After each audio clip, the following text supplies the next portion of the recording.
आपको narco terrorism का गढ़ बनते जा रहे मणिपुर से एक ग्राउंड रिपोर्ट दिखाएंगे, जिसे देखकर आप अफीम की अवैध खेती और मणिपुर में भड़की हिंसा के कनेक्शन को ठीक से समझ सकेंगे।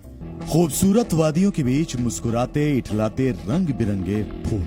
मणिपुर के पहाड़ों में दूर दूर तक बिखरे ये फूल आपको वैली ऑफ फ्लावर की याद दिला सकते हैं। लेकिन ये फूल और ये तस्वीरें देखने में जितनी खूबसूरत हैं, इनकी असलियत उतनी ही स्याह, उतनी ही खौफनाक है। दरअसल ये वैली ऑफ फ्लावर नहीं, मणिपुर का सी ऑफ पॉपीज है। और ये फूल ऐसे वैसे फूल नहीं, अफीम के फूल हैं। उस अफीम के फूल जिसने मणिपुर को नार्को टेरर के सेंटर पॉइंट में तब्दील कर दिया है। जंगल काट कर बनाए गए इन खेतों में सिर्फ अफीम ही नहीं, भारत के खिलाफ आतंकी साजिशें भी बोई जाती हैं। और आज मणिपुर में जो हिंसा हो रही है, उसमें इसी कारोबार से कमाए गए पैसों के इस्तेमाल की आशंका भी है। मणिपुर का जो क्लासेस है 90 डेज हो गया। इस 90 डेज में एक मिलिटेंट ग्रुप बहुत सोफिस्टिकेटेड हथियार इस्तेमाल कर रहा है, लेथॉट बॉम्ब, ग्रेनेड लॉन्चर्स, क्या क्या। इनका इतना 90 दिन कैसे सस्टेन हो रहा है, इनका रिप्लेनिशमेंट कैसे हो रहा है, इनको फंडिंग कहां से आ रहा है, क्योंकि 90 दिन लड़ने के लिए खूब सारे लॉजिस्टिक चाहिए, खूब सारे एमुनेशन चाहिए, बहुत कुछ चाहिए। और ये फायरिंग सिर्फ एक दिन नहीं, आपने देखा होगा कि तकरीबन हर रोज कहीं न कहीं फायरिंग होता है। अगर इस रेट में अगर आप एमुनेशन एक्सपेंडिचर वगैरह वगैरह कैलकुलेट करेगा तो इसके लिए बहुत ज़्यादा खर्चा है। सवाल है कि इसका फंडिंग कहाँ से आ रहा है, कैसे आ रहा है। तो इसलिए नार्को टेररिज्म जो है वो नहीं चाहता है कि मणिपुर में जो पॉपी प्लांटेशन है वो बंद करें। मणिपुर पुलिस के नारकोटिक्स एंड अफेयर्स बॉर्डर विभाग के अनुसार मणिपुर में हर वर्ष कई हजार करोड़ की अफीम की खेती होती है। ये खेती जंगल की आड़ में पहाड़ों में होती है और दूर दराज के इलाकों में हो रही अफीम की खेती को नष्ट करना आसान नहीं है। मणिपुर हिंसा के दौरान बार बार नार्को टेररिज्म का जिक्र हो रहा है। आखिर क्या है ये नार्को टेररिज्म? जब ड्रग्स और नार्कोटिक्स से कमाया हुआ पैसा आतंकवाद के लिए इस्तेमाल किया जाता है, उसे नार्को टेररिज्म कहा जाता है। पुलिस सूत्र की माने तो मणिपुर को आतंकवादी पैसे बनाने के खेत की तरह इस्तेमाल कर रहा था, जिसे बंद करने के लिए ऑल आउट ऑपरेशन शुरू हो चुका है। ड्रग तस्कर अफीम की खेती करने वालों को मोटी रकम देते हैं और ये लोग पैसों के लालच में जंगल काटकर अफीम उगा रहे हैं, ये जानते हुए भी कि वो जो कर रहे हैं वो गलत ही नहीं, गैर कानूनी भी है। सूत्रों के अनुसार ड्रग्स तस्करों ने इसके लिए बाकायदा रेट फिक्स कर रखे हैं।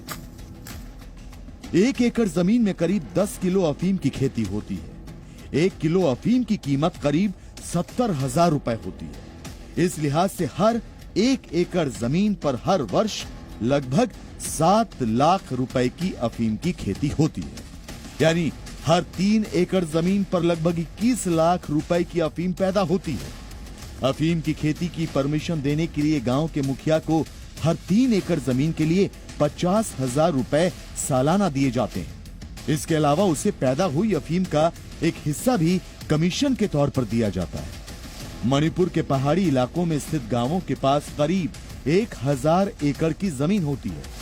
आज इसमें से 400 से 500 एकड़ जमीन पर अफीम की खेती की जा रही है। और इस लिहाज से अफीम की खेती करवाने के लिए विलेज चीफ यानी गांव प्रधान को बैठे बिठाए ही प्रति वर्ष 50 से 60 लाख रुपए मिल जाते हैं।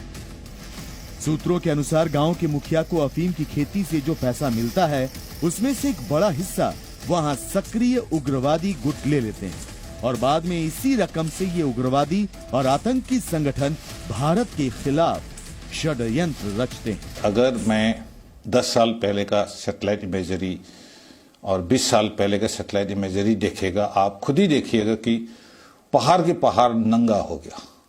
इसके अलावा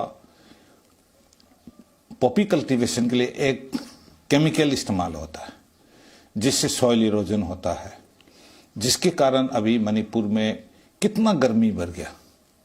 Manipur was in one time no fan station, बहुत कम लोगों के पास एसी होती थी। अभी हर घर में एसी लगाना पड़ रहा है, इतना क्लाइमेट चेंज है। अगर ये जारी रहेगा तो ये it will become like a desert बन जाएगा। सरकारी सर्वे के अनुसार अफीम की सबसे ज्यादा खेती कुकी बहुल चुराचांदपुर में होती है। इसके बाद कनपोकपी, टेंगनोपाल, चांदेल और उखरूल जैसे जिलों में अफीम की खेती होती है। और जब पुलिस ने इस अवैध कारोबार पर शिकंजा कसा तो अफीम के नेटवर्क से जुड़े कुकी समुदाय के लोग इससे नाराज हो गए। मणिपुर सरकार का दावा है कि सीमा पार से घुसपैठी भारत में आकर मणिपुर के स्थानीय लोगों को गलत समझाकर अफीम की खेती और ड्रग्स का बिजनेस करने में मजबूर कर रहा है। जानकारों का कहना है कि सरकार के इस ड्रग्स के खिलाफ ऑल आउट ऑपरेशन भी मणिपुर हिंसा का और एक अहम कारण हो सकता है। कैमरामैन अल्पन बोरा के साथ सुमित सेनगुप्ता, जी मीडिया, मणिपुर। सूत्रों के अनुसार भारत विरोधी ताकतों ने भारत के खिलाफ नार्को वॉर छेड़ रखा है। कश्मीर और पंजाब में सख्ती बढ़ने के बाद अब मणिपुर उनके लिए हॉटस्पॉट बन गया है।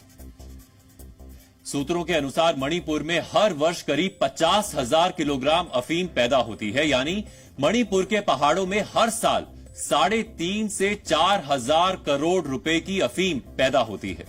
और आखिरकार बाद में यह पैसा घूम फिरकर भारत विरोधी संगठनों के पास पहुंच जाता है। भारत विरोधी ताकतों का एक प्लान यह भी है कि वो भारत की युवा पीढ़ी को नशे की लत लगाकर उसे खोखला कर दे। और इसके लिए नेटवर्क भारत म्यांमार की बिना फेंसिंग वाले ओपन बॉर्डर और फ्री मूवमेंट रेजिम का फायदा उठा रहे हैं। म्यांमार का चिन प्रांत मणिपुर से बिल्कुल सटा हुआ है और यूनाइटेड नेशन समेत कई संस्थाओं के अनुसार ये चिन प्रांत ड्रग तस्करी के गोल्डन ट्रायंगल